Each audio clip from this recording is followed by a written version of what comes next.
या देवी सर्वभूतेषु शक्तिरूपेण संस्थिता नमस्तस्यै नमस्तस्यै नमस्तस्यै नमो नमः।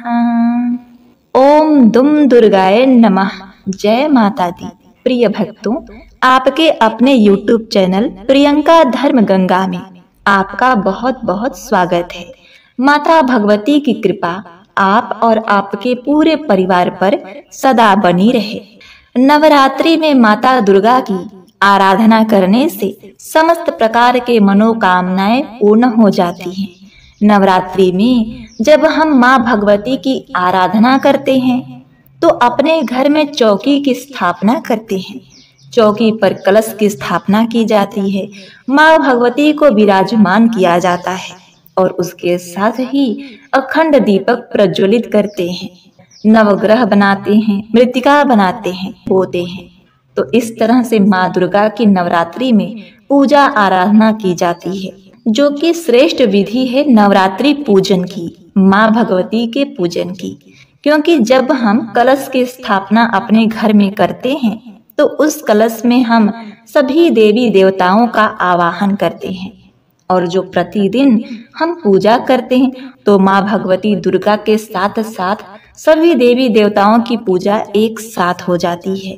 और इस प्रकार से जब हम पूजा आराधना प्रतिदिन नवरात्रि में करते हैं तो इसके बहुत शुभ फल प्राप्त होते हैं और समस्त प्रकार की कामनाएं भी पूर्ण होती हैं। देवी माँ की विशेष कृपा प्राप्त होती है। तो कलश की स्थापना सबको जरूर करनी चाहिए।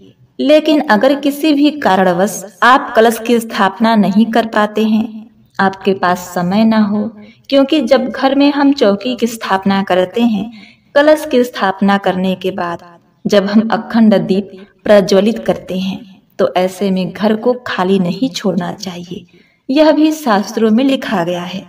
अगर आपके पास समय ना हो, आप पूरे समय घर में नहीं रह पाती हूँ, आपके घर में कलश स्थापित करने की जगह न हो, या फिर आप अकेले रहती हैं या कोई नौकरी करती हैं, आप जॉब पर जाती हैं, समय के अभाव में भी कई बार हम कलश की स्थापना या अखंड दीपक प्रज्वलित नहीं कर पाते।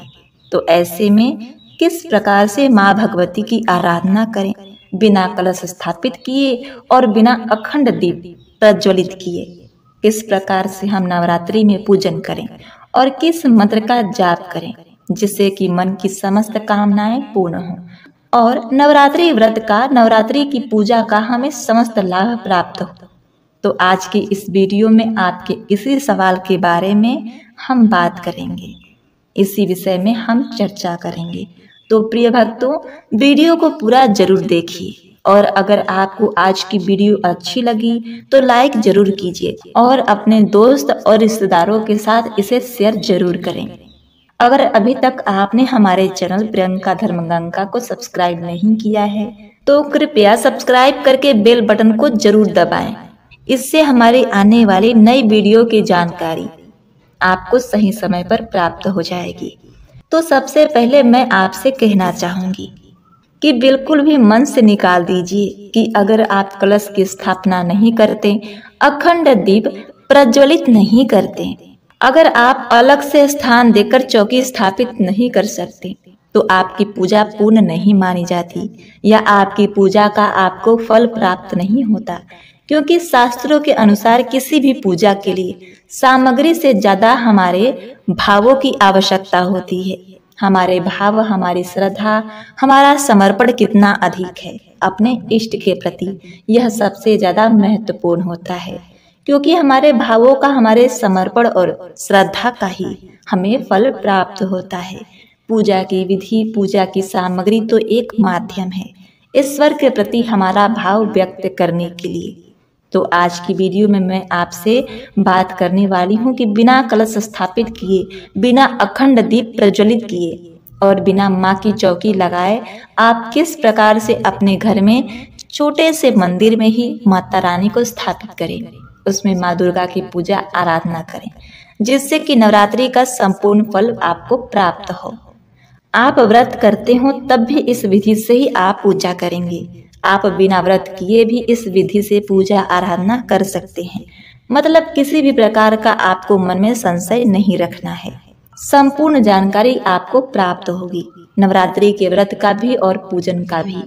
तो बहुत ही आसान विधियां मैं शेयर करने वाली हूँ, जो बहुत ही काम की है और बहुत ही कम स्थान में ही आप माँ दुर्गा की पूजा अर्चना कर पाएंगे और नवरात्रि का संपूर्ण फल आपको प्राप्त होगा।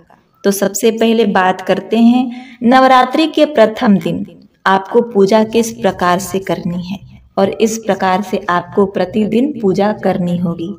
तो नवरात्रि के कुछ बहुत जरूरी नियम होते हैं जिसका पालन आपको करना चाहिए। नवरात्रि में प्रातः काल जल्दी उठना चाहिए। सूर्योदय से पहले तो जरूर उठ जाइए।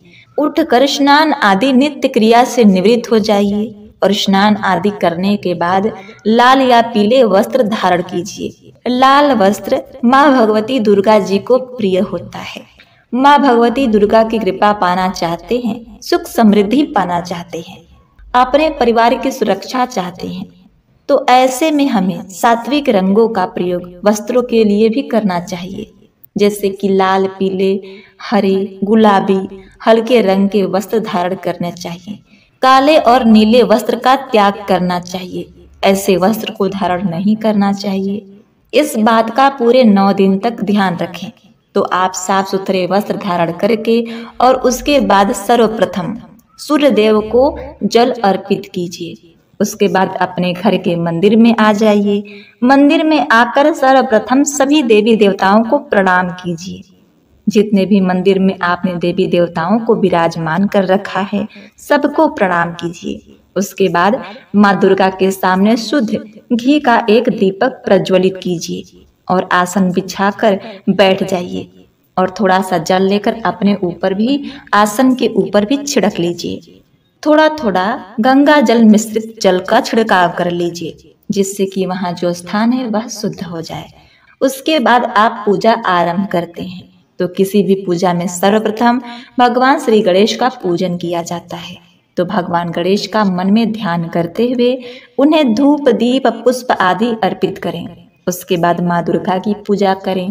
माँ दुर्गा की पूजा करते समय आपको एक चीज का विशेष ध्यान रखना है कि अगर आपके पास मूर्ति है तो आप पंचामृत से या कच्चे दूध या फिर गंगा जल में शुद्ध जल मिलाकर माँ दुर्गा का अभिषेक करें। और अभिषेक आपको प्रतिदिन नहीं करना है, पहले दिन अभिषेक कर लीजिए। इसके बाद प्रतिदिन आप सिर्फ स्नान का भाव करके पूजन आरंभ कर सकते हैं। और अगर आपके पास फोटो है तो आप फोटो पर भी जल छिड़क लीजिए, इस भाव से कि आप उन्हें शुद्ध कर रहे हैं। फिर इसके बाद थोड़ा सा कलावा लेकर माँ दुर्गा के चरणों में अर्पित कर सकते हैं, भगवान गणेश को अर्पित कर सकते हैं। और इसके बाद धूप, दीप, पुष्प जो भी आपके पास सामग्री उपलब्ध है उससे माँ दुर्गा का पूजन कीजिए। प्रतिदिन माँ दुर्गा को एक लाल रंग का पुष्प चढ़ाना चाहिए। इस बात का ध्यान रखिए कि संभव हो तो गुड़हल का पुष्प ही चढ़ाना चाहिए। अगर गुड़हल का पुष्प ना मिले तो आप गुड़हल के पुष्प के जगह किसी भी लाल रंग के गुलाब का पुष्प चढ़ा सकते हैं। फिर इसके बाद पूजा आराधना करनी चाहिए। प्रतिदिन आपको पान के पत्ते पर लौंग, इलायची और सुपारी रखकर माँ को जरूर अर्पित करना चाहिए। यह जो पूजा विधि मैं आपको बता रही हूँ इस प्रकार से आपको करनी है। और एक सबसे जरूरी नियम यह है, क्योंकि आपने कलश की स्थापना नहीं की है, इसीलिए प्रतिदिन आपको अपने मंदिर पर, अपने घर में जहाँ पर आपने माँ दुर्गा की प्रतिमा स्थापित की है उस स्थान पर एक जल का पात्र अवश्य रखें। यदि आपके पास पीतल, तांबे या स्टील का कोई भी शुद्ध पात्र हो तो उसमें जल भरकर जरूर रखना चाहिए, क्योंकि यह बात शास्त्रों में भी कही गई है। यथासंभव शक्तियों में हमें माँ की आराधना करनी चाहिए। जो भी वस्तु आपके पास उपलब्ध हो माँ को अर्पित करें।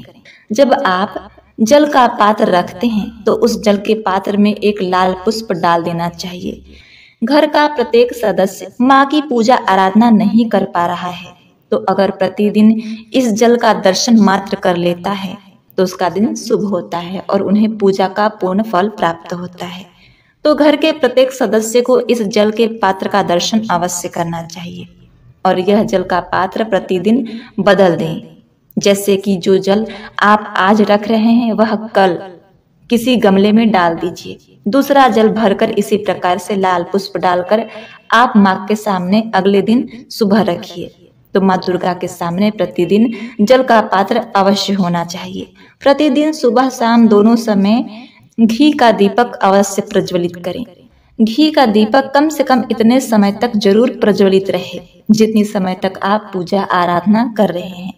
व्रत के पूजा के बीच में आप जो भी मंत्र जप करने के लिए बैठे हैं, इस बात का ध्यान रहे कि दीपक ठंडा न हो। इस बात को आपको ध्यान रखना है। नवरात्रि में इन 9 दिनों में माँ दुर्गा को दोनों समय भोग लगाना चाहिए, पूजा करनी चाहिए। आप किसी भी चीज का भोग लगा सकते हैं अपनी शक्ति सामर्थ्य और इच्छा के अनुसार। जैसे कि आपको आलू का भोग लगाना है, मिठाई का भोग लगाना है, लौंग या बतासा का भोग लगाना है। आप चाहें तो आप कुछ घर में मीठा बनाकर भी माँ को भोग स्वरूप अर्पित कर सकते हैं। तो यह आपके अपनी शक्ति सामर्थ्य और इच्छा पर निर्भर करता है। माता रानी को भोग लगाएं, लेकिन दोनों समय अवश्य लगाना चाहिए। और सुबह शाम दोनों समय माँ दुर्गा की लौंग और कपूर से आरती करनी चाहिए। यह बहुत जरूरी है। इससे घर से नकारात्मक ऊर्जा दूर होती है और घर में सकारात्मक ऊर्जा का वास होता है। तो दोनों समय आरती आपके घर में अवश्य होनी चाहिए। अब बात करते हैं किस मंत्र का हमें जप करना चाहिए। तो देखिए भक्तों, मंत्र का जाप अपनी इच्छा के अनुसार, अपनी कामना के अनुसार करनी चाहिए। नवरात्र में जो सबसे महत्वपूर्ण माना गया है वह नवाढ़ मंत्र है। जैसे कि ओम ऐं ह्लीं क्लीं चामुंडाय विच्चे। इस मंत्र का आप जप कर सकते हैं, क्योंकि शास्त्रों के अनुसार इस एक मंत्र के जप से मन की समस्त मनोकामनाएं पूर्ण होती हैं। इसके अलावा आप दुर्गा सप्तशती का पाठ कर सकते हैं। दुर्गा चालीसा का से आरती करनी चाहिए। यह बहुत जरूरी है।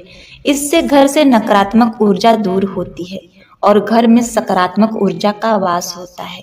तो दोनों समय आरती आपके घर में अवश्य होनी चाहिए। अब बात करते हैं किस मंत्र का हमें जप करना चाहिए। तो देखिए भक्तों, मंत्र का जाप अपनी इच्छा के अनुसार, अपनी कामना के अनुसार करनी चाहिए। नवरात्र में जो सबसे महत्वपूर्ण माना गया है वह नवाढ़ मंत्र है। जैसे कि ओम ऐं ह्लीं क्लीं चामुंडाय विच्चे।